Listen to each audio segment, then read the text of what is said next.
911. What's your emergency? The voice crackled through the phone, professional and calm, but Jake Rodriguez felt anything but calm as he knelt beside his sister's unconscious body on the marble floor of her penthouse. My sister, she's 8 months pregnant and she's unconscious. There's blood everywhere. I need an ambulance at the Mitchell penthouse. 400 Park Avenue, 42nd floor. Sir, I need you to stay calm. Is she breathing? Jake pressed his ear close to Sarah's pale lips. Her breath was shallow but present. Yes, barely. Please hurry. Just 12 hours earlier, Sarah Mitchell had been glowing with anticipation.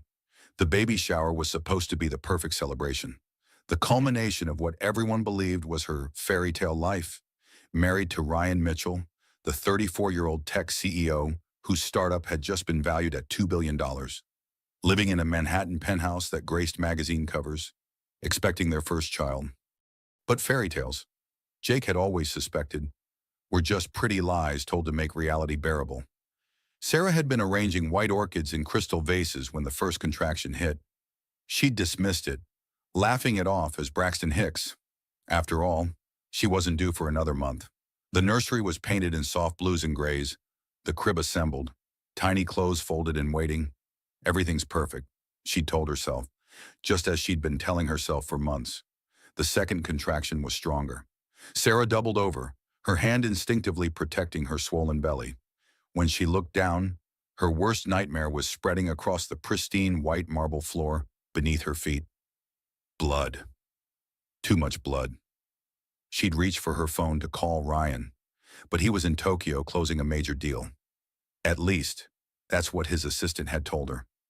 His phone had gone straight to voicemail for the past 2 days, which wasn't unusual when he was in high-stakes negotiations. Hi, you've reached Ryan Mitchell. I'm currently in meetings that will change the world. Leave a message and I'll get back to you when I've made history. Even his voicemail reeked of arrogance. But Sarah had fallen for that confidence 3 years ago when they'd met at a charity gala. He'd swept her off her feet with private jets, 5-star restaurants, and promises of a life she'd only seen in movies.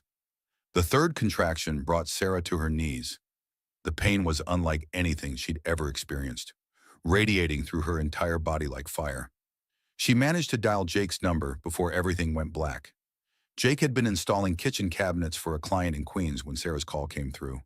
He'd heard her scream his name, then nothing but the sound of something hitting the floor. He'd broken every speed limit racing into Manhattan, his hands shaking as he used the emergency key Sarah had given him. Finding her unconscious in a pool of blood was the worst moment of his life. Now, as paramedics flooded the penthouse, Jake tried calling Ryan again. Voicemail. He tried Ryan's assistant, Bethany.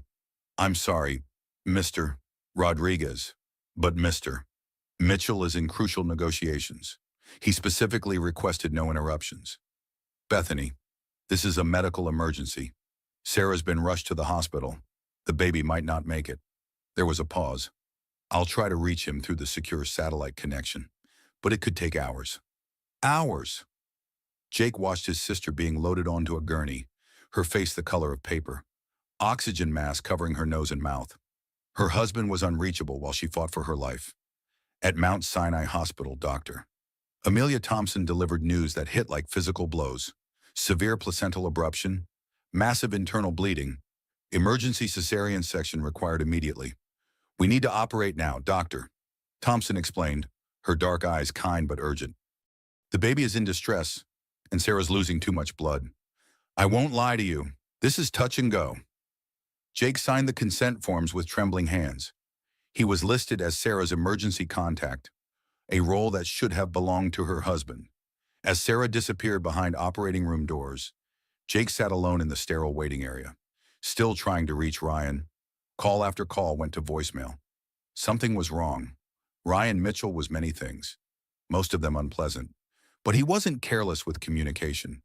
His entire fortune was built on being available to investors and clients 24/7. The idea that he'd be completely unreachable during a genuine emergency felt impossible, unless he wasn't where he claimed to be. Jake had never liked Ryan, but he'd kept his mouth shut for Sarah's sake. She'd been so happy, so in love with the life Ryan provided, the penthouse, the designer clothes, the social events where she mingled with Manhattan's elite. She'd given up her marketing career to be the perfect wife, just as Ryan had asked.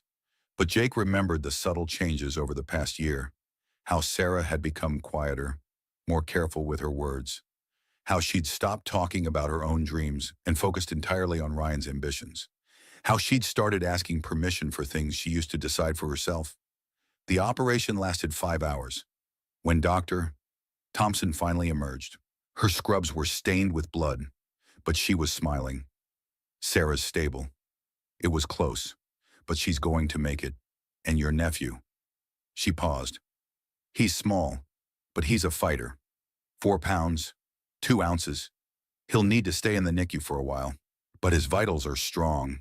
Jake felt tears of relief streaming down his face. Can I see them? Sarah's still unconscious, but you can see the baby. Arthur Mitchell was tiny, barely visible among the tubes and wires in his incubator. But he was breathing, his miniature chest rising and falling steadily.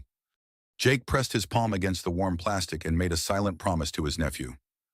Your mom's going to be okay, little guy, and I'm going to make sure your dad gets here, even if I have to drag him back myself.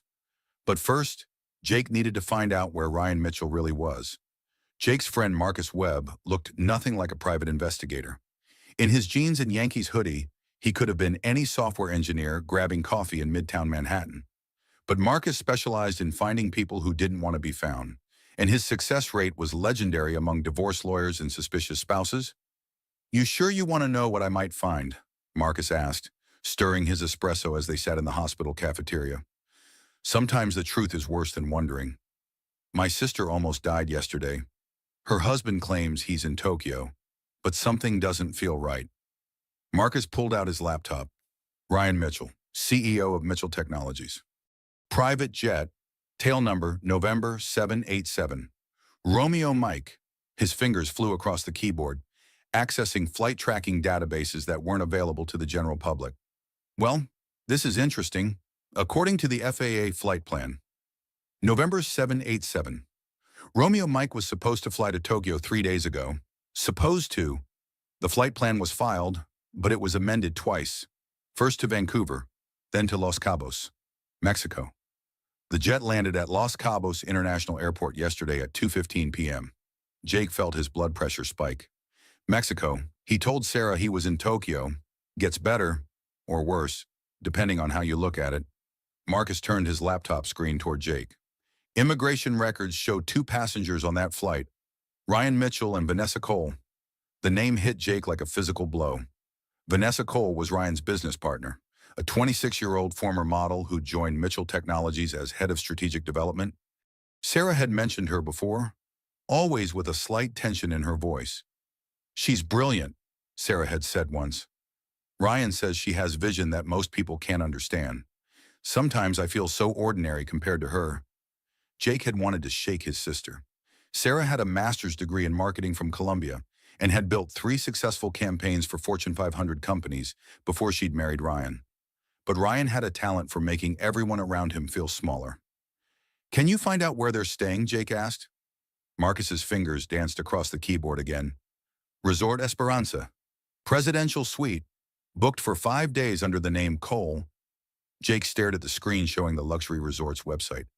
Vanessa and Ryan were lounging by an infinity pool while Sarah fought for her life in a hospital bed. I need photos, Jake said quietly. Jake, think about this. Once you have proof, there's no going back. Your sister's world is going to implode. Her world already imploded. She just doesn't know it yet. Marcus nodded grimly. I have a contact in Cabo, professional photographer who does work for celebrity magazines. He can be discreet when the price is right. Money's not an issue. I want everything. Photos, videos, receipts, witness statements.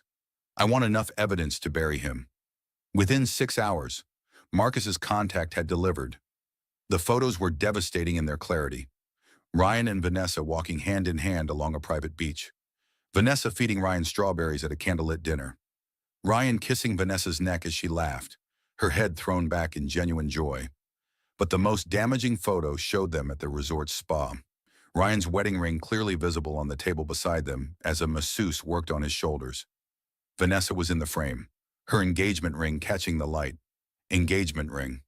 Jake zoomed in on the image, his heart pounding. The ring was massive, at least 5 carats, in a setting he'd never seen Sarah wear. Marcus. When did Ryan propose to Sarah? According to public records, 2.5 years ago. Why? Because he proposed to someone else last week. The pieces were falling into place, forming a picture uglier than Jake had imagined. This wasn't just an affair. Ryan was planning to leave Sarah, probably had been planning it for months. The timing couldn't be coincidental. Wait until after the baby was born, then disappear with his millions and his young girlfriend. Except Sarah had nearly died, and the timeline had accelerated. Jake's phone buzzed, a text from Dr. Thompson. Sarah's awake and asking for you. She wants to know about Ryan. Jake looked at the photos spread across Marcus's laptop screen, evidence of a betrayal so calculated and cruel it took his breath away. His sister was lying in a hospital bed, worried about her husband who was supposed to be in Tokyo for business. She had no idea he was in Mexico with another woman, planning a new life that didn't include her. Keep digging, Jake told Marcus. I have a feeling this goes deeper than just an affair. What are you going to tell Sarah? Jake closed his eyes, thinking of his sister's face when she'd shown him her engagement ring 3 years ago.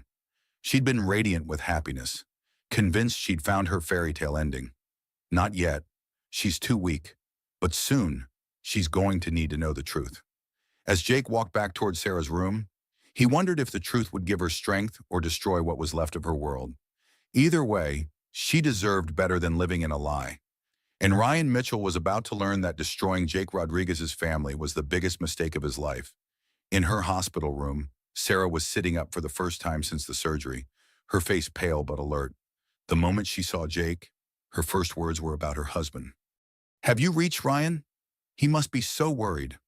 I know how important this Tokyo deal is, but I need him here. Jake sat down beside her bed, taking her hand. It felt so small and fragile in his. Sarah, we need to talk.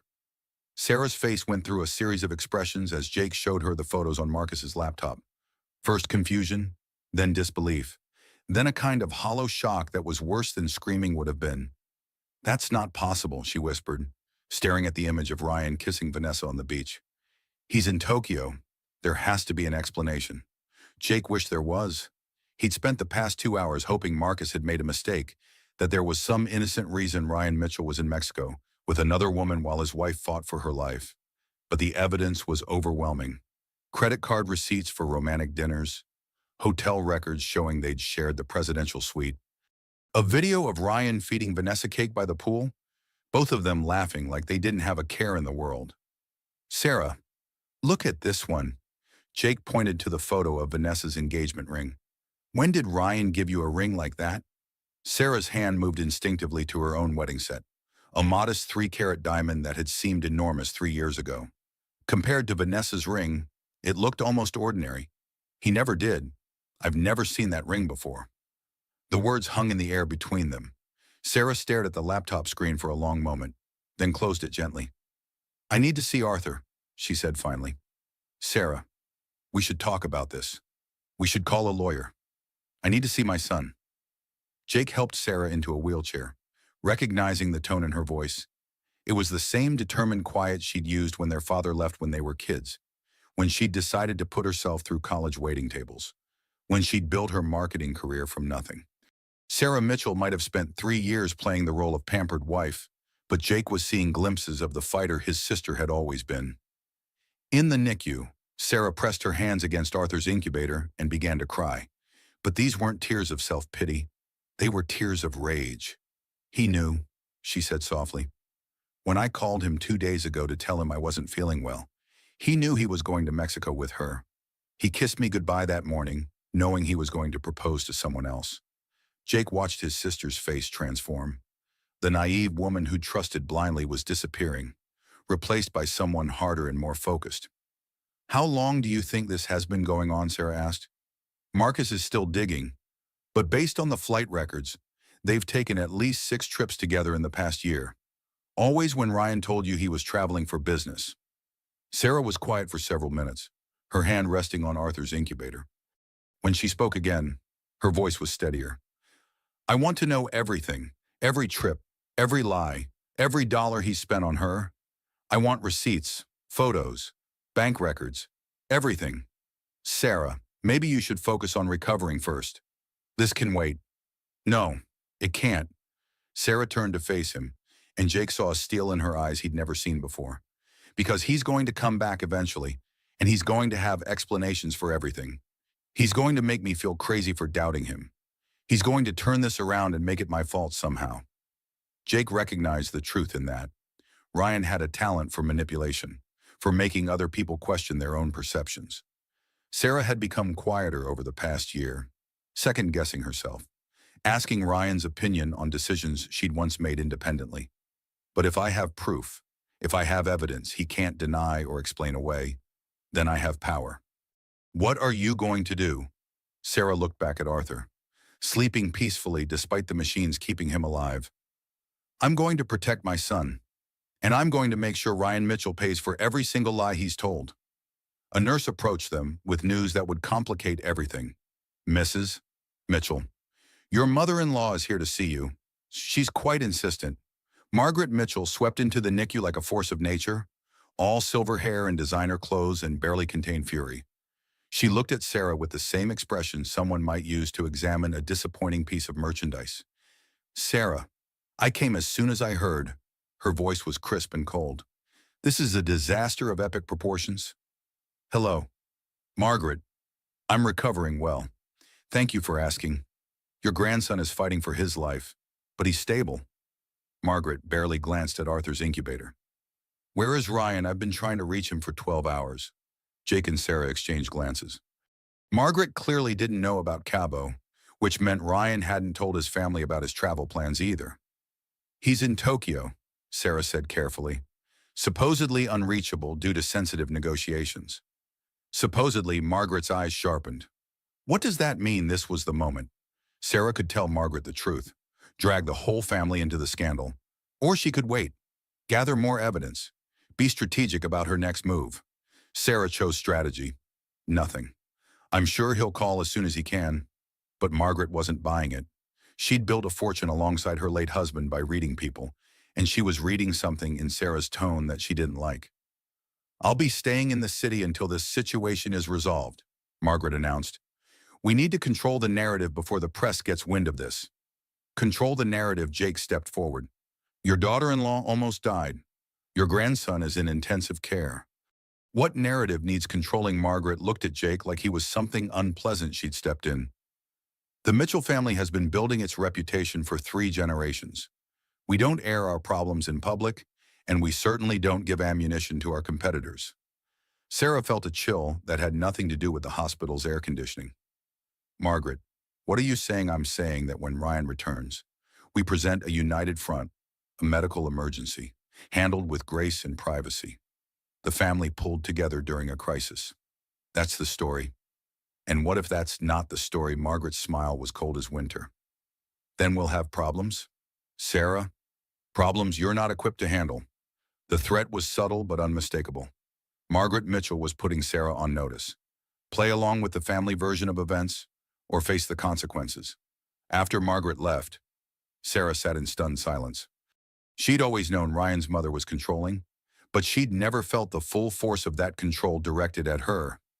She knows, Sarah said finally. Maybe not the details, but she knows something's wrong, which means we need to be careful. Margaret Mitchell didn't build an empire by playing fair. Sarah nodded, her mind racing. She was fighting on 2 fronts now. Ryan's betrayal was personal, but Margaret's threat was strategic. The Mitchell family would protect their reputation at any cost, even if it meant destroying Sarah in the process. Marcus needs to work faster, Sarah said. Before Ryan comes back and before Margaret figures out what we know. What's the rush? Sarah looked at Arthur, so small and vulnerable in his incubator, surrounded by machines keeping him alive. Because they're going to try to take my son away from me, and I need ammunition before they fire the first shot. The war for Sarah's future had begun, and she was finally ready to fight. Ryan Mitchell returned to New York like a conquering hero, all-concerned husband and devoted father. He burst into Sarah's hospital room carrying an enormous bouquet of white roses and wearing an expression of perfectly calibrated worry. My God, Sarah. I came as soon as I got word. The satellite communications were completely down. I had no idea anything was wrong. Sarah watched her husband's performance with new eyes. 3 days of evidence gathering had taught her to recognize his lies. The slight pause before certain words, the way he touched his temple when he was fabricating details, the overly specific explanations for things no one had questioned. You look tired, she said simply. Exhausted. I barely slept on the flight back. How are you feeling? How's our son Ryan? Moved to kiss her forehead, but Sarah turned her head slightly, so his lips brushed her cheek instead. A small gesture, but it spoke volumes. Arthur's stable. The doctors say he'll need to stay in the NICU for several more weeks. I want to see him immediately. Of course you do. Ryan's eyes narrowed slightly at her tone, but before he could respond, Margaret Mitchell entered the room with her usual commanding presence. Ryan. Finally. We have significant issues to discuss. Mother, I just got back. Can't this wait? No, it cannot. Margaret's gaze flickered to Sarah, then back to Ryan. Perhaps we should speak privately. Anything you need to say to Ryan, you can say in front of me. Sarah interrupted. I'm his wife. The silence that followed was loaded with meaning. Margaret and Ryan exchanged glances, some kind of communication passing between them that Sarah couldn't read. Very well, Margaret said finally. Ryan, the board is asking questions about your extended absence. 3 board members have called me personally, concerned about leadership stability during the Henderson acquisition. The Henderson deal can wait. My family comes first. Sarah felt a bitter laugh bubble up in her throat. Ryan's definition of family apparently didn't include the wife and son he'd abandoned for a romantic getaway. There's also the matter of press interest, Margaret continued. Someone leaked information about Sarah's hospitalization. Page 6 is running a story tomorrow about the Mitchell heir being born under emergency circumstances. How did they find out? Margaret's eyes fixed on Sarah. An excellent question. Hospital staff are bound by confidentiality agreements. Family members, however, might have different loyalties. The accusation was clear. Margaret was suggesting Sarah or Jake had leaked the story, which was absurd but effective. It put Sarah on the defensive and shifted focus away from Ryan's absence. I haven't spoken to any reporters, Sarah said firmly. Of course not, Ryan said quickly. Mother, Sarah's been through a trauma. She doesn't need accusations. But Sarah caught the look that passed between Ryan and Margaret. They were working together, testing her reactions, probing for weaknesses. I'd like some time alone with my husband, Sarah said. We haven't had a chance to really talk since he got back. Margaret hesitated, clearly reluctant to leave Ryan alone with Sarah, but refusing would have seemed obviously suspicious. Of course, dear. Ryan, we'll finish our discussion later. Once they were alone, Ryan sat down beside Sarah's bed and took her hand. His touch felt cold despite the warmth of his skin. I'm so sorry I wasn't here, he said softly. If I'd known what was happening, I would have caught the first flight home. Tell me about Tokyo. Ryan's hand tensed slightly around hers. What do you want to know? Everything. The deal, the meetings, where you stayed. I was so worried about you when I couldn't reach you. The negotiations were incredibly complex. We were working with 3 different time zones, and the Japanese executives were very particular about communication security. All phones had to be surrendered during sessions. Ryan was good at lying. Each detail sounded plausible individually, but Sarah now knew he'd never been to Tokyo, had never surrendered his phone, had never been out of communication for any legitimate business reason. That sounds stressful. You'll have to tell me more about it later. Of course, but right now, I just want to focus on you and Arthur. Nothing else matters. Sarah squeezed his hand, playing the role of grateful wife while her mind cataloged every lie. She was learning to be as deceptive as he was, and the thought should have bothered her more than it did. That afternoon, while Ryan was meeting with his lawyers about some urgent business matter, Jake brought Sarah disturbing news. Marcus found something. Vanessa Cole isn't who she claims to be. Sarah looked up from the breast pump she'd been using to provide milk for Arthur. What do you mean her background doesn't check out? The college she claims to have attended has no record of her. Her previous employment history is fabricated. Even her social security number is suspicious. How is that possible? Identity theft is easier than people think, especially if you have money and connections. Marcus thinks Vanessa Cole might not even be her real name. Sarah felt a chill of genuine fear. If she's not who she claims to be, then what does she want with Ryan? That's what we're trying to figure out. But Sarah, this goes way beyond a simple affair. Someone went to enormous trouble to create a false identity and get close to your husband. That suggests a long-term plan. Before Sarah could process this information fully, Dr. Thompson entered with news that changed everything. Sarah, I need to discuss Arthur's condition with you and your husband. Ryan's in meetings. Can you tell me, Doctor? Thompson hesitated. Normally I would wait for both parents, but given the circumstances, I think you should know. Arthur's doing better than expected. Much better. His lung development is ahead of schedule, and his weight gain has been excellent. Sarah smiled, feeling hope for the first time in days. That's wonderful news, it is. In fact, he's progressing so well that we might be able to move him out of intensive care within the week.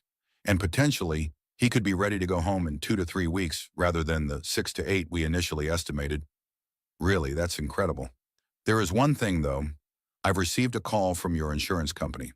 Apparently, someone has been asking detailed questions about Arthur's prognosis and treatment timeline. Someone from the insurance company. No, that's what's strange. The insurance company called to ask if we'd spoken to anyone claiming to represent the family's interests. Someone called them asking about potential long-term care costs and disability assessments. Sarah felt her blood run cold. Who would ask about that, I don't know. But I wanted you to be aware. Sometimes in high-profile families, there can be concerns about financial planning around medical situations. After Dr. Thompson left, Sarah sat in stunned silence. Someone was asking about Arthur's potential disabilities and long-term care costs. Someone was planning for a scenario where Arthur might not be healthy. Her phone buzzed with a text from an unknown number. Stop digging or you'll lose everything. This is your only warning. Sarah showed the message to Jake when he returned.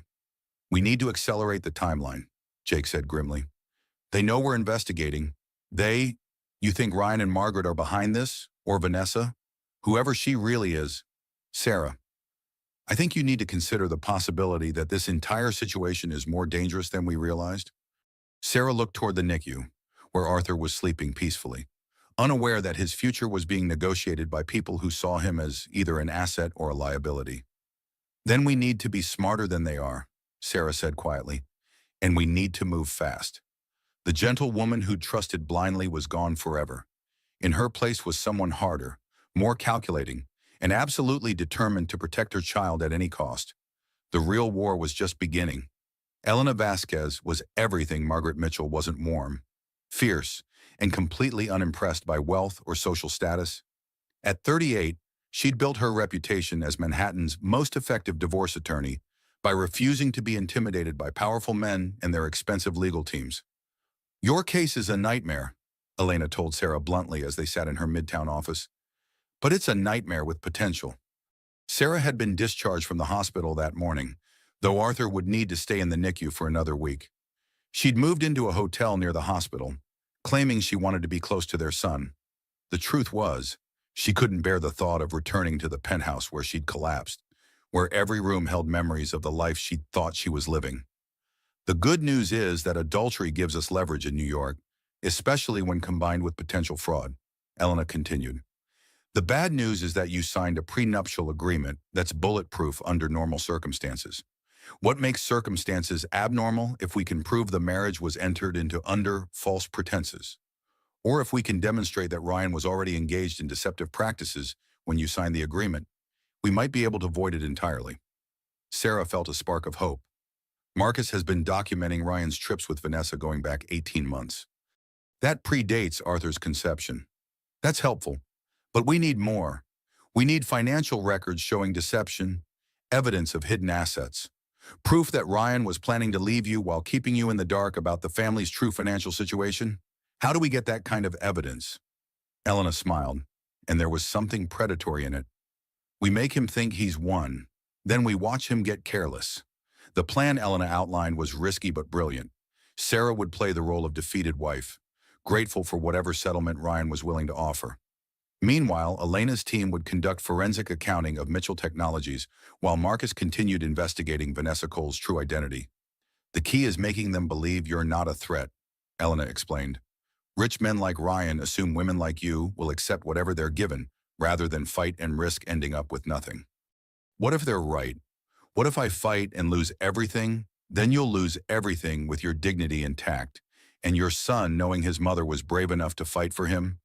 That evening, Sarah returned to the penthouse for the first time since her collapse. Ryan was waiting with champagne and takeout from her favorite restaurant, playing the attentive husband perfectly. I thought we should celebrate, he said, pouring champagne into crystal flutes. Arthur's doing so well, and you're finally home. This is thoughtful, Sarah said, accepting the glass but not drinking from it. She'd noticed Ryan's generosity always coincided with his guilt over something. I've been thinking about our future, about what kind of life we want to build for Arthur. Oh, Ryan sat down beside her on the white leather sofa where they'd planned their wedding 3 years ago. I know this has been difficult, and I know my traveling puts strain on our marriage. I'm thinking about restructuring my responsibilities at the company. What do you mean promoting Vanessa to Chief Operating Officer? She's been handling more of the day-to-day operations anyway, and she's incredibly capable. It would free me up to spend more time with you and Arthur. Sarah's stomach churned. Ryan was essentially offering to promote his mistress while pretending it was a sacrifice for his family. That sounds like a big responsibility for someone so young. Age doesn't matter when you have vision. Vanessa sees the future of technology in ways that most people can't comprehend. I'm sure she does. Ryan missed the sarcasm entirely, too caught up in his own narrative. Actually, I was thinking you might like to meet her properly. She's been asking about you, worried about your health. The audacity was breathtaking. Ryan was suggesting Sarah befriend the woman he was planning to leave her for. Maybe once I'm feeling stronger.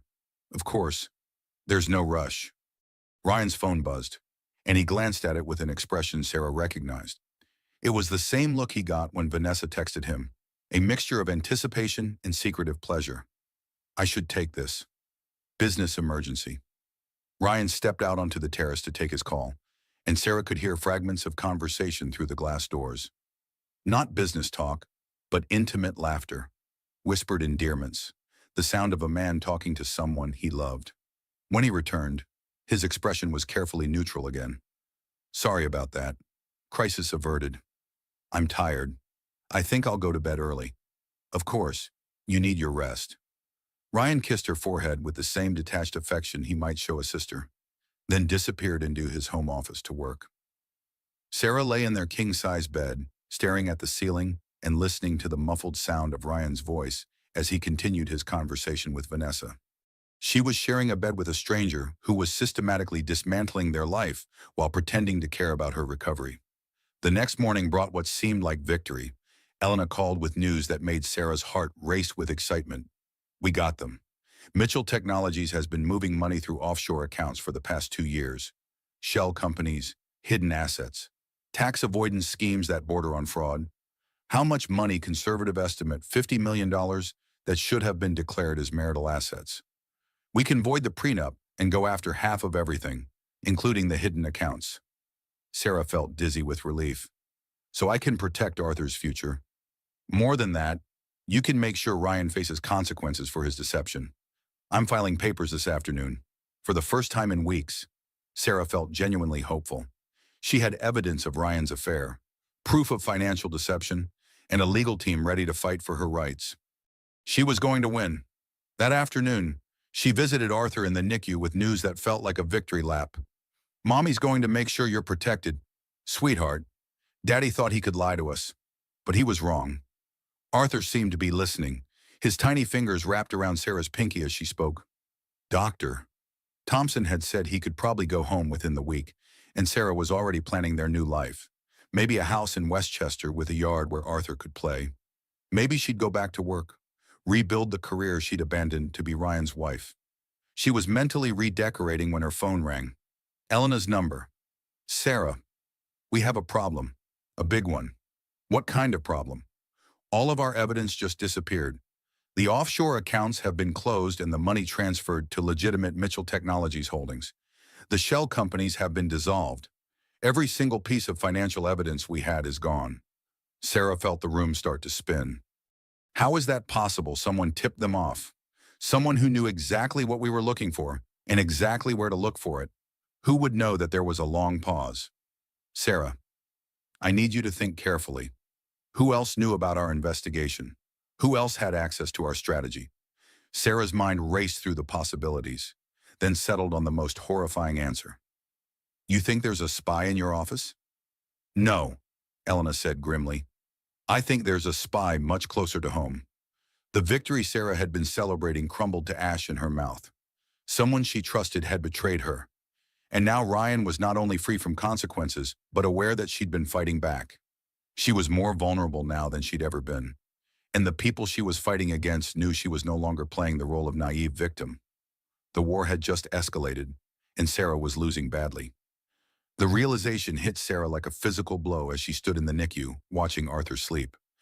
There were only 3 people who'd known the full extent of Elena's investigation: Jake, Marcus, and Dr. Thompson. Jake was impossible.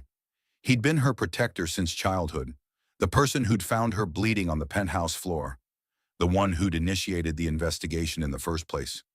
Marcus was a professional with a reputation to protect. Betraying a client would destroy his career, which left Dr. Thompson. Sarah's hands were shaking as she pulled up Dr. Thompson's personnel file on her phone. Harvard Medical School, prestigious residency at Johns Hopkins, 5 years at Mount Sinai with glowing reviews from patients and colleagues. But buried in the biographical details, Sarah found a connection that made her blood run cold. Dr. Thompson had done her residency under Dr. Richard Mitchell, Margaret's late brother-in-law. The Mitchell family had been funding her research into neonatal care for the past 3 years. Dr. Thompson walked into the NICU at that moment, her usual warm smile in place. Sarah, how are you feeling today? I need to ask you something, and I need you to tell me the truth. Dr. Thompson's expression didn't change, but Sarah caught a flicker of wariness in her eyes. Of course. Are you reporting Arthur's medical information to the Mitchell family, Sarah? I would never violate patient confidentiality. That's not what I asked. The silence stretched between them. Doctor. Thompson looked at Arthur, then back at Sarah, and something shifted in her demeanor. The Mitchell family has been generous supporters of this hospital's neonatal research program, she said carefully. They take a natural interest in ensuring their grandson receives the best possible care. By having his doctor spy on his mother, I prefer to think of it as providing comprehensive family support. Sarah felt sick. What have you told them? Nothing that wasn't in Arthur's best interests? What have you told them, doctor? Thompson's facade of warmth finally cracked. They were concerned about your mental state, the stress of premature birth, the financial pressures, the isolation from your support network. I provided reassurance that you were coping well. Financial pressures. What financial pressures, Sarah? I assumed you knew. Your insurance coverage has been canceled. The bills for Arthur's NICU care are being paid directly by Mitchell Technologies as a charitable contribution.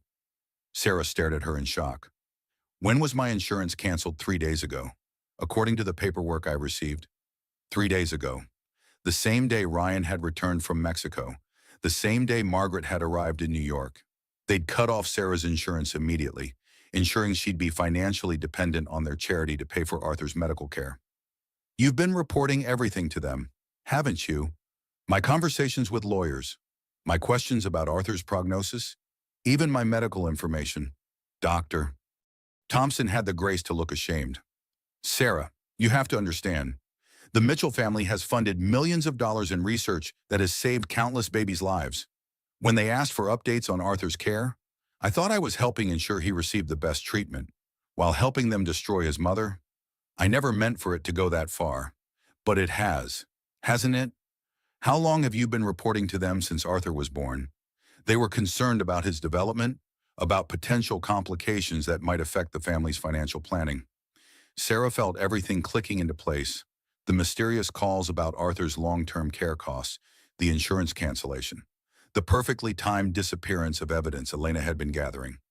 The Mitchell family had been orchestrating every move, using Sarah's trust in her son's doctor against her. What else have you told them, doctor? Thompson looked at the floor. I may have mentioned that you'd been asking questions about Ryan's whereabouts during your hospitalization, and that you'd consulted with a divorce attorney. You may have mentioned it, Sarah. Please understand, I thought I was protecting Arthur's interests. The Mitchell family made it clear that family stability was crucial for his long-term well-being. Sarah wanted to scream, but Arthur was sleeping peacefully just feet away, and she wouldn't disturb her son's rest even for this betrayal. Get out, she said quietly. Get out and don't come back. I want a different doctor assigned to Arthur immediately. Sarah, that might not be possible. I'm the attending neonatologist, and Arthur's care is quite complex. Then I'll transfer him to a different hospital. The Mitchell family has made substantial donations to this hospital's NICU. I don't think administration would approve a transfer without their consent. The trap was complete. Arthur needed specialized care that was expensive and complex. The Mitchell family was paying for that care while simultaneously using their financial leverage to control every aspect of the situation. Sarah couldn't move Arthur without their permission, couldn't even change doctors without their approval. She was financially trapped, medically trapped, and legally outmaneuvered by people who'd been planning this campaign while she'd been playing the role of grateful wife. Her phone buzzed with a text from Ryan having dinner with Mother tonight to discuss Arthur's future. Join us at the Union Club at 8 p.m. Wear something nice. A command, not an invitation. Sarah was being summoned to hear the terms of her surrender. She looked at Arthur, so small and vulnerable in his incubator, completely dependent on machines that the Mitchell family was paying for. They'd engineered a situation where fighting for her rights meant risking her son's health care. But as Sarah stared at her sleeping baby, she felt something hardening in her chest. The Mitchell family might control the money, the doctors, and the legal system, but they'd made one crucial mistake. They'd underestimated what a mother would do to protect her child. Sarah texted back, "I'll be there." Then she called Jake. "I need you to do something that's going to sound crazy. What I need you to kidnap my son." The final battle was about to begin, and Sarah was done playing by rules written by her enemies. The Union Club hadn't changed in over a century, and Margaret Mitchell belonged there the way oil paintings belonged in gilded frames. She sat at a corner table in the oak-paneled dining room, every inch the Manhattan matriarch in her Chanel suit and pearl necklace. Ryan stood when Sarah approached, playing the attentive husband for the benefit of other diners. But his kiss on her cheek was cold, and his hand on her arm was more possessive than protective. "Sarah, you look lovely," Margaret said, though her tone suggested the opposite. "Please, sit. We have important matters to discuss." Sarah sat down carefully, hyper-aware of the recording device Jake had helped her conceal in her purse. Whatever happened in this conversation, she wanted evidence. "First," Margaret continued, "I want you to know how pleased we are with Arthur's progress. Doctor Thompson speaks very highly of his development." "Does she?" Sarah said flatly. "The medical bills are quite substantial, of course, nearly $200,000 so far, with several more weeks of intensive care required. Fortunately, Mitchell Technologies has been happy to cover these expenses." The threat was subtle but unmistakable. Arthur's life depended on Mitchell family generosity, and that generosity could be withdrawn at any time. "We're grateful," Sarah said, playing the role expected of her. "I'm sure you are." Which brings us to our proposal. Ryan leaned forward, his expression earnest. "Sarah, we've all been through a traumatic experience. Arthur's premature birth, your difficult recovery, the stress of medical uncertainty. It's taken a toll on everyone. I'm feeling much better. Physically, perhaps, but emotionally, you've been under enormous strain. It's perfectly understandable." Sarah felt a chill. "What are you saying?" Margaret answered. "We're saying that perhaps it would be best for everyone, especially Arthur, if you took some time to focus on your recovery." "What kind of time?" "There's an excellent facility in Switzerland," Ryan said smoothly. "Completely private, world-class medical care, beautiful scenery. You could rest, recover from your trauma, get the help you need." "Help with what? The depression?" Margaret said matter-of-factly. "The postpartum psychosis that Dr. Thompson has been documenting in Arthur's medical file." Sarah's blood turned to ice water. "I don't have postpartum psychosis." "Of course you don't think you do," Ryan said with practiced sympathy. "That's one of the symptoms. Doctor, Thompson has been quite concerned about your paranoid delusions, your accusations against hospital staff, your obsession with my business travel. Those aren't delusions. Darling, you accused me of lying about being in Tokyo. You hired private investigators to follow me. You've been claiming that our son's doctor is part of some conspiracy against you. Every word was technically true, but stripped of context. Sarah's reasonable suspicions sounded like the ravings of a mentally ill woman. I have proof. Proof of what Margaret asked. That your husband was in Tokyo closing a deal worth $50 million to Mitchell Technologies. That doctor, Thompson, has been providing excellent care for your son, that a team of lawyers has been working around the clock to ensure your family's financial security. Sarah realized with growing horror that they'd rewritten the entire narrative. Ryan's trip to Mexico had been scrubbed from existence, replaced with fabricated evidence of successful business negotiations in Tokyo. The financial crimes Elena had discovered had been covered up so thoroughly that questioning them would seem delusional. You see, Ryan continued, we understand that you're not thinking clearly right now. The trauma of nearly losing Arthur has affected your perception of reality. But we can get you help. And while I'm getting help, Arthur will be in the best possible hands, Margaret said. Ryan and I will ensure he receives everything he needs. For how long? However long it takes for you to recover. Sarah understood. They were offering her a choice between voluntary commitment to a psychiatric facility or involuntary commitment via court order. Either way, Arthur would be raised by the Mitchell family while Sarah was declared mentally incompetent. I need to think about this. Of course, Ryan said, but don't take too long. Doctor, Thompson is required to report her concerns about your mental state to Child Protective Services if she believes Arthur is at risk. Another threat wrapped in concern.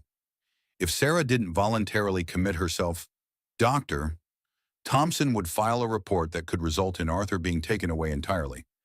I understand. Good. We'll arrange for transport to Switzerland tomorrow evening. The facility is expecting you. Sarah nodded, playing the role of defeated woman accepting her fate. But inside, she was calculating timing and angles and risks, because Jake wasn't kidnapping Arthur. That had never been the real plan. The real plan was much more dangerous, and it was already in motion. I should go see Arthur before dinner ends, Sarah said, standing. Say goodnight to him. Of course, Margaret said magnanimously. We'll have the car take you back to the hotel afterward. Sarah kissed Ryan's cheek, shook Margaret's hand, and walked calmly out of the dining room. But once she was out of sight, she moved quickly. Marcus was waiting in the hotel lobby when she arrived, laptop open and fingers flying across the keyboard. Tell me you got something, Sarah said. Better than something. I got everything. Marcus turned the laptop screen toward her, showing a series of financial transactions that made Sarah's heart race. Vanessa Cole has been systematically draining Mitchell Technologies for 18 months, but not into random offshore accounts, into accounts belonging to shell companies owned by Victoria Cross. Who's Victoria Cross? A professional con artist wanted by the FBI for defrauding wealthy men in 3 different states. She targets tech CEOs specifically, gets close to them through business relationships, then manipulates them into giving her access to company funds. Sarah stared at the screen. So Ryan really is a victim too, in a way. But here's the beautiful part. Victoria Cross, aka Vanessa Cole, has been recording every conversation she's had with Ryan for the past year. Insurance policy in case things went bad. Recording what kinds of conversations? Marcus smiled grimly. Conversations where Ryan explicitly discusses divorcing you after Arthur is born. Conversations where he talks about having you declared mentally incompetent. Conversations where he and his mother plan to use Arthur's medical needs to force you into compliance. Sarah felt hope blooming in her chest for the first time in weeks. Where are these recordings? That's where it gets interesting. Victoria Cross disappeared 3 days ago, right around the time the financial evidence vanished, but she left something behind. Marcus opened another file, and Sarah heard her husband's voice clearly. Once the baby's born and Sarah's recovered, we'll gradually phase her out. The postpartum depression angle gives us perfect cover. She'll seem unstable, unfit to raise Arthur. Mother thinks 6 months in Switzerland should be enough to establish a pattern. Vanessa's voice responded. And then what? She just accepts losing her son. She'll get visitation rights, supervised, of course, and enough money to live comfortably as long as she stays quiet. If she doesn't, we have medical records showing mental instability. No court would award custody to someone with documented psychiatric issues. What about me? What's my role in your new life? You'll be Arthur's stepmother eventually. We'll wait a respectable amount of time, then marry quietly. You understand business? You understand my world? Unlike Sarah, you'll be a true partner. The recording continued, with Ryan and Vanessa discussing details of their plan with casual cruelty. Sarah's medical information, Arthur's care, even the timing of Margaret's threats, all orchestrated months in advance. There are 12 hours of recordings, Marcus said. Everything you need to prove premeditated fraud, conspiracy, and attempted kidnapping of your son. Where did these come from? Victoria Cross sent them to the FBI as part of a plea bargain. She's confessing to her role in the financial crimes in exchange for witness protection. Apparently, she got spooked when she realized how far the Mitchell family was willing to go to control you. Sarah felt dizzy with relief and rage. So Ryan's going to be arrested first thing tomorrow morning. Federal charges for conspiracy and fraud. Margaret, too, for her role in the cover-up. What about Arthur? That's where your recording from tonight comes in. Combined with Victoria's evidence, you have more than enough to prove that Arthur was never at risk from you. The Mitchell family has been systematically planning to separate you from your son since before he was born. Sarah thought about Ryan and Margaret, probably still at dinner, congratulating themselves on their successful manipulation of a traumatized mother. They thought they'd won, thought Sarah was broken and compliant. They were about to learn exactly how wrong they were. When do we move? Elena's filing emergency motions tonight. By morning, you'll have temporary custody and a restraining order against the Mitchell family. And Sarah, yes, Arthur's being transferred to Presbyterian Hospital under the care of Dr.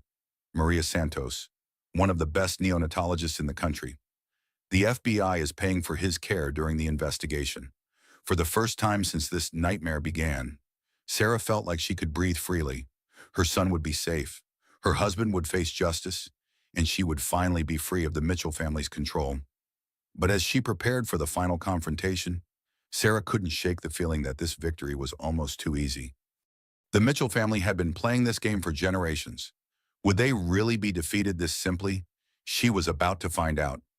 The FBI arrested Ryan Mitchell at 6 a.m. in the penthouse he'd shared with Sarah, agents flooding through the same front door where she'd once believed she was living a fairy tale. Sarah watched from across the street, holding a cup of coffee that had gone cold hours ago, as her husband was led away in handcuffs. Margaret Mitchell was arrested simultaneously at her Park Avenue mansion, the society matriarch's composure finally cracking as photographers captured her perp walk. The woman who'd threatened Sarah with exile and financial ruin looked small and frail as she was placed in the back of a federal vehicle. How does it feel? Jake asked, joining Sarah on the sidewalk as the last FBI van disappeared into Manhattan traffic. Hollow, Sarah said honestly. I thought I'd feel vindicated, but mostly I just feel sad. Sad for them, sad for the time I wasted believing in something that was never real. Arthur was thriving in his new hospital, under the care of Dr. Santos, who treated Sarah like a partner in her son's recovery rather than a problem to be managed. The FBI had seized all Mitchell Technologies assets pending investigation, but they'd also established a trust fund for Arthur's ongoing medical needs, funded by the money Victoria Cross had agreed to return as part of her plea bargain. Everything should have been perfect. Sarah had her son, her freedom, and enough money to build whatever life she wanted. Ryan and Margaret faced years in federal prison. Justice had been served. So why couldn't Sarah shake the feeling that something was still wrong? The answer came 3 days later, when Elena called with news that made Sarah's blood run cold. They're claiming mental incompetence. Who is Ryan's lawyers? They're arguing that he was psychologically manipulated by Victoria Cross, that his actions weren't criminal, but the result of expert psychological manipulation by a professional con artist. Sarah felt the victory she'd been celebrating start to crumble. Can they do that? It's a legitimate defense strategy. If they can prove Ryan was as much a victim as you were, he could avoid prison time entirely. But we have the recordings. The recordings prove he planned to have you committed and take custody of Arthur. But if his lawyers can argue he was being manipulated into those plans by a master manipulator, it becomes a very different case. Sarah sank into a chair, Arthur sleeping peacefully in her arms. What about Margaret? She's claiming she was trying to protect the family from what she perceived as a genuine threat to Arthur's well-being. The mother-in-law concerned about her son's wife's mental health after a traumatic birth. That's insane. It's also potentially effective. Sarah, there's something else. Victoria Cross was found dead in federal custody last night. Apparent suicide. The room seemed to tilt around Sarah. How is that possible? She was in witness protection. She left a note claiming guilt over the damage she'd caused to innocent families. Without her testimony, our case becomes much more difficult to prove. Sarah felt the familiar sensation of walls closing in around her. Every time she thought she'd won, every time she believed she was safe, another trap opened beneath her feet. What does this mean for Arthur and me? It means we need to be prepared for Ryan and Margaret to be released on bail.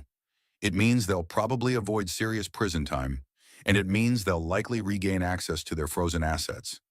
Can they come after Arthur again? Not directly. The restraining orders are still in place. But Sarah, they still have resources we can't match. If they're determined to regain control of their grandson, they'll find a way. Sarah held Arthur closer, feeling his tiny heartbeat against her chest. She'd fought so hard to protect him, sacrificed everything to ensure his safety. And now the people who'd tried to destroy her were likely to escape consequences entirely. That night, alone in her hotel room with Arthur sleeping in a portable crib beside her bed, Sarah made a decision that would have been impossible for the woman she'd been 6 months ago. She called Marcus. I need you to find me someone who can create new identities. The kind of person who can make Sarah and Arthur Mitchell disappear completely. Sarah, think about what you're asking. That's illegal. It's dangerous. And it means you can never come back. Coming back to what a legal system that protects wealthy criminals, a society where money matters more than justice? You won the case. The truth came out.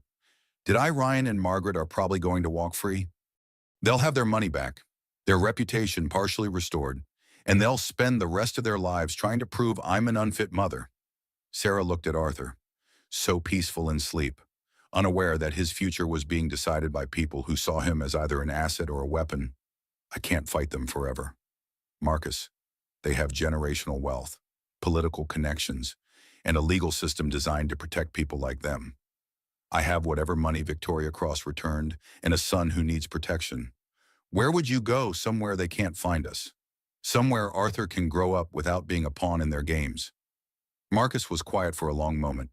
Sarah, if you do this, you can never see Jake again. You can never contact anyone from your old life. You'll be truly alone. I won't be alone. I'll have Arthur. And if they find you, then at least I'll have given him some years of freedom. Some time to be a child instead of a Mitchell heir. The next morning, Jake arrived at the hotel with news that confirmed Sarah's worst fears. Ryan and Margaret had been released on bail, their lawyers having successfully argued that they posed no flight risk due to their deep community ties and business obligations. They can't contact you or Arthur directly, Jake said. But Sarah, Margaret has already hired a new legal team. They're planning to challenge the custody arrangements, claiming the FBI investigation was based on fabricated evidence from a deceased criminal. How long do we have? Maybe a week before they file new motions? Maybe less. Sarah nodded, her decision crystallizing. Jake, I need you to do something for me, and I need you to not ask questions. What asterisk I need you to forget you ever had a sister named Sarah. Jake stared at her for a long moment, then looked at Arthur sleeping in his carrier. Where are you going? I can't tell you. But someday, if it's safe, I'll find a way to let you know we're okay. Sarah, there has to be another way. There isn't. The system failed us. Jake, the people with money and power always win, and Arthur will never be safe as long as he's a Mitchell. Jake pulled Sarah into a fierce hug, both of them crying. I love you, Rosie. I love you both so much. I love you too. Take care of yourself. And Jake, yeah, don't try to find us. Promise me. I promise. That afternoon, Sarah Mitchell and her son Arthur checked out of their hotel and vanished into the 8 million anonymous faces of New York City. By evening, they were in a car driving west with new names, new identification, and enough money to start over somewhere the Mitchell family's influence couldn't reach. Sarah looked in the rearview mirror one last time at the Manhattan skyline, then turned her attention to the road ahead. Somewhere out there was a place where Arthur could grow up free, where Sarah could rebuild herself into whoever she chose to be. The woman who'd been destroyed by betrayal was gone. The woman driving west with her son was someone new, someone stronger, someone who'd learned that sometimes justice wasn't about punishment. Sometimes justice was simply the freedom to start again. 2 years later, Sarah Chen lived in a small coastal town in Oregon where the biggest scandal was whether the high school should replace its 40-year-old football scoreboard. She worked as a marketing consultant for local businesses, had a vegetable garden behind her rental house, and every morning she walked on the beach with her son Daniel, who was learning to chase seagulls and collect shells. To everyone in Cannon Beach, she was a single mother who'd moved from California after a difficult divorce. She was friendly but private, hardworking but never ostentatious. She drove a 10-year-old Honda, shopped at the local grocery store, and attended PTA meetings at Daniel's preschool. No one suspected that Sarah Chen was once Sarah Mitchell, that Daniel had been born Arthur Mitchell, or that they were both living under carefully constructed identities that had cost $50,000 and required them to never contact anyone from their previous lives. Sarah had kept that promise for 24 months. She'd resisted the urge to Google news about Ryan and Margaret Mitchell, hadn't tried to contact Jake, hadn't even looked at social media for fear of leaving digital traces. She and Daniel existed in a bubble of carefully maintained anonymity. But on a rainy Tuesday in March, that bubble burst. Sarah was at the grocery store with Daniel when she saw a familiar face on the cover of a tabloid magazine. Ryan Mitchell, looking older and thinner than she remembered, walking out of what appeared to be a courthouse. The headline read, "Tech CEO Cleared in Fraud Case. Jury finds Mitchell victim of con artist." With shaking hands, Sarah bought the magazine and read the article in her car, while Daniel napped in his car seat. Ryan and Margaret Mitchell had been acquitted of all charges. Victoria Cross's death had eliminated the prosecution's key witness, and the defense had successfully argued that the Mitchell family had been victims of an elaborate con game. The jury had apparently believed that Ryan's recorded conversations with Victoria were evidence of his manipulation, not his guilt. The article quoted Margaret Mitchell. "This has been a terrible ordeal for our family. We lost our daughter-in-law and grandson to a web of lies spun by a criminal mastermind. We can only hope that someday Sarah will realize she was as much a victim as we were and allow us back into Arthur's life." Sarah felt sick reading the sanitized version of events that painted her as a confused woman who'd fled with their grandson rather than face the truth about Victoria Cross's manipulation. The Mitchell family had successfully rewritten history, casting themselves as the wrong parties in a story of financial crime and family dissolution. But what terrified Sarah most was the last paragraph of the article. "The Mitchell family has retained prominent private investigation firm Blake Associates to locate Sarah and Arthur Mitchell. We just want to know our grandson is safe and healthy." Margaret Mitchell told reporters, "Family is everything, and we won't stop searching until we're reunited." Blake Associates. Sarah recognized the name. They were the best missing persons investigators in the country, specialists in finding people who didn't want to be found. If the Mitchell family had hired them, her carefully constructed life in Oregon was in serious danger. That night, after Daniel was asleep, Sarah called Marcus from a disposable phone she'd bought for emergencies. "Jesus, Sarah, is that really you? We thought you were dead. I need to know how much danger we're in." "Where are you? I can't tell you that." "What's the situation with the Mitchell family?" Marcus sighed heavily. "They won. Sarah. Complete acquittal, reputation restored, fortune intact. They're claiming you were brainwashed by Victoria Cross and kidnapped Arthur to protect him from imaginary threats."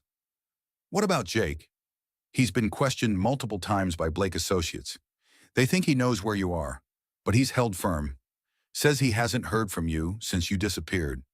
Sarah felt a wave of love for her brother, still protecting her even though her disappearance had probably broken his heart. "How close are they to finding us closer than you'd like?" "Blake Associates has been systematically checking every hospital where a woman matching your description gave birth to a premature baby around Arthur's birthday.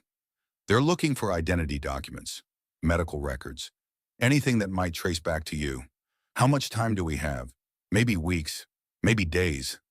"Sarah, you need to run again." Sarah looked through her kitchen window at the small town that had become home, the place where Daniel had taken his first steps, where she'd finally felt safe enough to sleep through the night without nightmares. I can't keep running forever. Then you need to come back and fight. With what they have, unlimited resources and a legal system that's already proven it won't hold them accountable. You have the truth. The truth doesn't matter when the other side can afford to rewrite it. Sarah ended the call and sat in her kitchen, wrestling with an impossible choice. Run again. Tear Daniel away from everything familiar. Live in constant fear of discovery, or stand and fight a battle she'd already lost once against opponents who'd only grown stronger. The next morning brought her answer in the form of a black sedan parked across from Daniel's preschool. Sarah recognized the surveillance technique, had seen it used against other targets during her previous life in Manhattan. Blake Associates had found them. Sarah picked up Daniel early, claiming he had a doctor's appointment, and drove home with her heart pounding. She had perhaps hours before they moved from surveillance to contact, hours to decide whether to run or surrender. As she packed emergency bags with practiced efficiency, Sarah thought about the past 2 years of freedom. Daniel had learned to walk on the beach where they'd spent countless mornings. He'd grown from a fragile preemie into a healthy, laughing toddler who chased dogs and loved storytime at the library. He deserved better than a life of running and hiding. He deserved to grow up without fear, to have friends and stability and all the normal experiences of childhood. But he also deserved to be free from the Mitchell family's toxic influence, their need to control and possess and manipulate. Sarah looked at her son, playing contentedly with blocks on their living room floor, oblivious to the danger circling their small haven. She'd sacrificed everything to give him these 2 years of peace. Now she had to decide what she was willing to sacrifice next. The doorbell rang, and Sarah knew her time had run out. Through the window, she could see 2 professionally dressed people on her porch, probably Blake Associates investigators ready to inform her that the game was over. Sarah picked up Daniel and held him close, breathing in the scent of his hair, memorizing the weight of him in her arms. Whatever happened next, these 2 years of freedom had been worth everything she'd given up to gain them. The doorbell rang again, more insistently this time. Sarah opened the door to face her past. The woman standing on Sarah's porch wasn't from Blake Associates. She was younger, maybe 30, with tired eyes and the kind of nervous energy that comes from carrying dangerous secrets.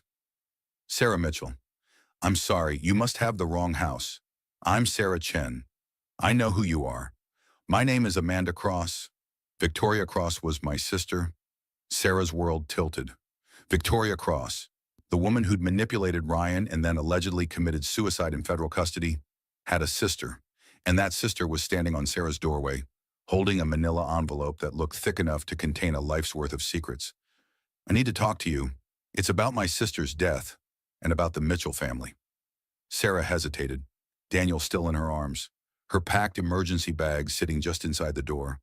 Everything in her cautioned against trusting anyone connected to the woman who'd nearly destroyed her life. But Amanda Cross looked genuinely frightened, and the envelope in her hands suggested she might have answers Sarah desperately needed. 5 minutes, Sarah said, stepping aside. Amanda entered the small living room, her eyes immediately fixing on Daniel. He's beautiful. He looks like the pictures my sister showed me. Victoria showed you pictures of my son. She showed me everything.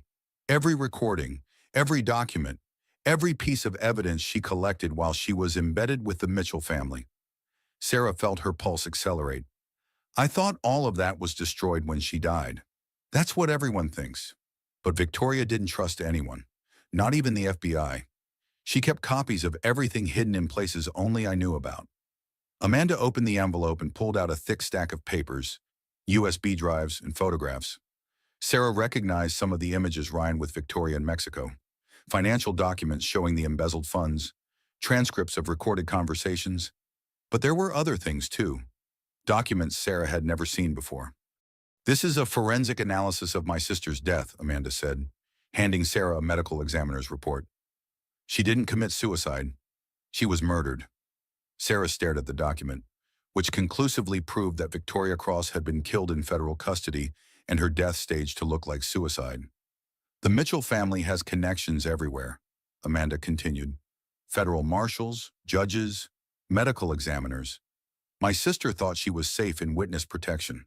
But there is no protection from people with that much money and influence. Why are you telling me this? Because Victoria wasn't the monster everyone thinks she was. Yes, she was a con artist who targeted wealthy men, but she had reasons. Amanda pulled out another document, this one much older, a newspaper clipping from 15 years earlier about a teenage girl named Victoria Cross who'd been sexually assaulted by a wealthy businessman. The case had been dismissed when the businessman's lawyers proved the girl had a history of lying and petty theft. The system failed her when she was 17, Amanda said quietly, so she decided to make her own justice. She only targeted men who'd hurt women and used their wealth to escape consequences. Sarah thought about Ryan's casual cruelty, his systematic plan to have her declared mentally incompetent and steal their son. Victoria Cross had been a criminal, but she'd been fighting monsters. There's more, Amanda said, including evidence that the Mitchell family knew about your investigation from the very beginning. They had someone feeding them information about every move you made. Dr. Thompson. We already figured that out. Not just Dr. Thompson. Someone much closer to you. Amanda handed Sarah a series of phone records and bank deposits. Sarah scanned them, her heart sinking as she recognized a familiar pattern of payments. Elena Vasquez, the divorce attorney Sarah had trusted with her life, had been on the Mitchell family payroll for months before Sarah had even hired her. My lawyer betrayed me asterisk. The Mitchell family didn't just buy your doctor, they bought your lawyer too. Every strategy session, every piece of evidence, every plan you made was reported directly to Margaret Mitchell. Sarah felt the last of her faith in the legal system crumble.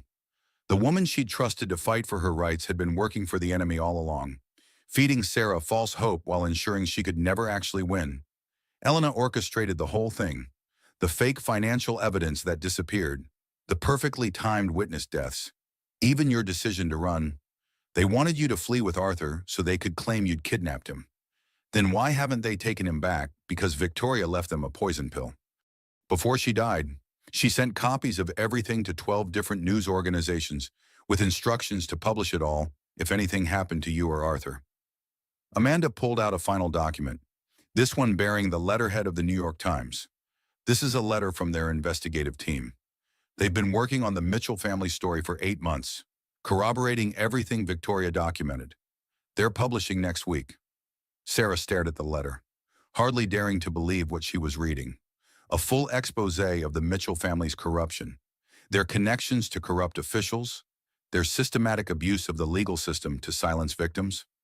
The FBI has also reopened the investigation based on Victoria's hidden evidence. Real federal agents this time, not ones on the Mitchell payroll. Ryan and Margaret were arrested again this morning. Sarah's legs gave out, and she sank into a chair, Daniel still in her arms.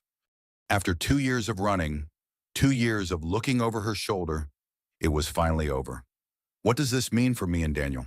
It means you're free. The Mitchell family's assets are frozen again. Their political connections are being investigated, and they're facing charges for murder, conspiracy, and obstruction of justice. They'll never be able to hurt you again.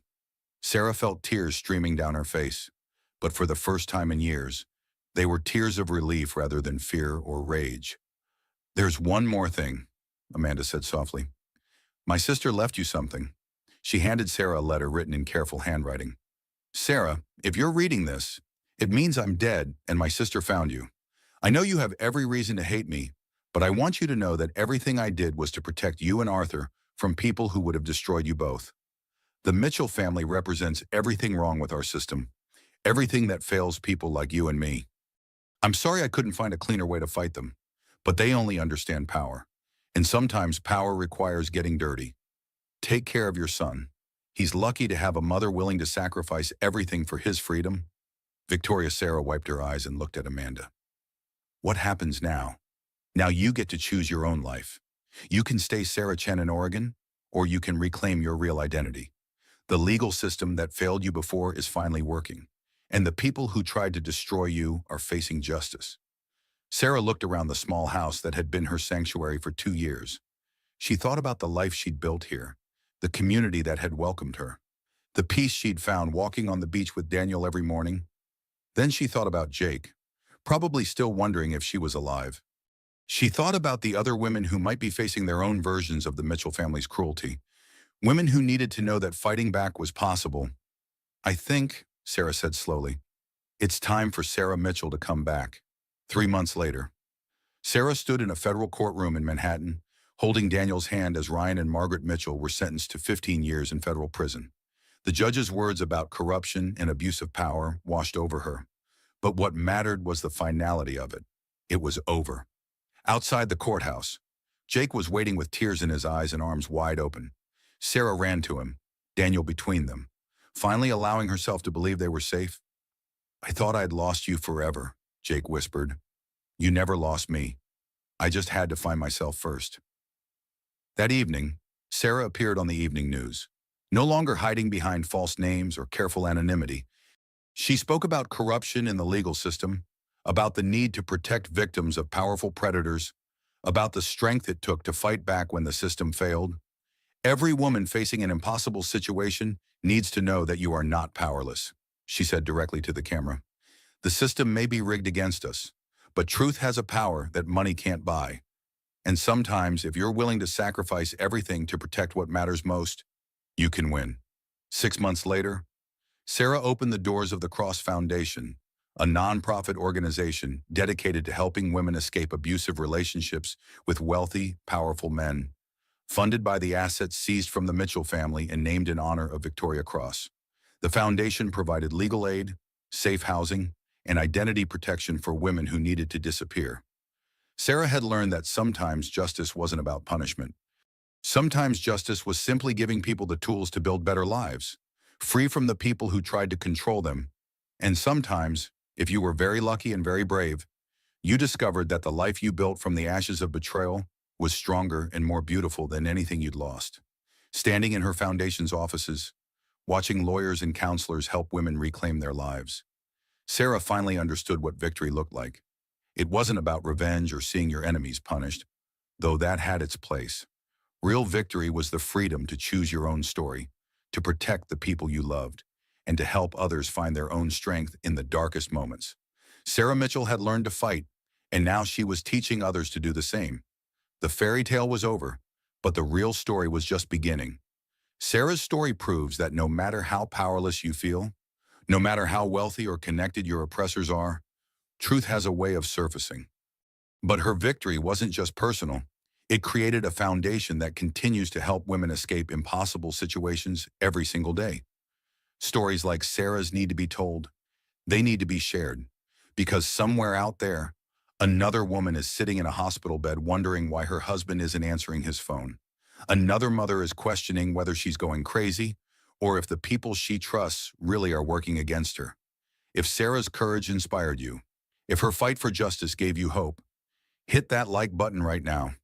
Your engagement helps YouTube show this story to people who might desperately need to hear it. And here's something powerful you can do. Share this video with someone you care about, not because you think they're in Sarah's situation, but because knowledge is protection. The more people understand how financial abuse works, how powerful families manipulate the system, how gaslighting operates, the harder it becomes for predators to succeed. Drop a comment telling us what part of Sarah's story impacted you most. Was it her moment of realization in the hospital? Her decision to fight back the revelation about Victoria's true identity? Your thoughts create a community of survivors and supporters that extends far beyond this video. Subscribe to our channel if you believe in stories that matter. We're committed to bringing you real drama that doesn't just entertain, it educates, it empowers, and it reminds us all that ordinary people can do extraordinary things when they refuse to give up. Turn on notifications, because next week we're sharing the story of Marcus Webb, the private investigator who helped Sarah uncover the truth. His investigation revealed corruption that reaches the highest levels of American society, and what he discovered will shock you. Remember, you are stronger than you know, braver than you believe, and more powerful than anyone who tries to control you. Until next time, keep fighting for the truth.